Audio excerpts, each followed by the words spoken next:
Welcome to the Salmon Runs YouTube. Enjoy the video. You begin by installing or updating iTunes because a current app ensures compatibility and encrypted options. Once done, plug your iPhone with an original cable, unlock it, and tap Trust this computer when prompted. This authorizes file transfer. Make sure Windows has recent updates applied and check Device Manager if the phone doesn't appear. You're starting the backup now, not later. So confirm iTunes shows the phone icon in the top left corner before moving on. You'll select the device icon and focus on the backup section to control what's saved. Choose this computer for a full local backup and enable Encrypt Local Backup if you want passwords and health data preserved. You must set a memorable encryption password. Then click Backup Now. Monitor the progress bar in iTunes, do not disconnect and understand why.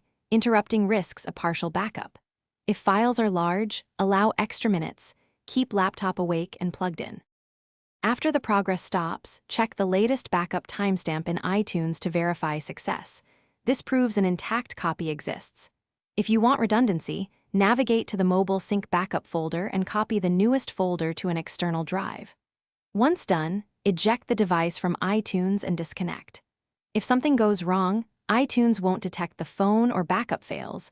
Restart both devices, try a different cable or USB port, and update or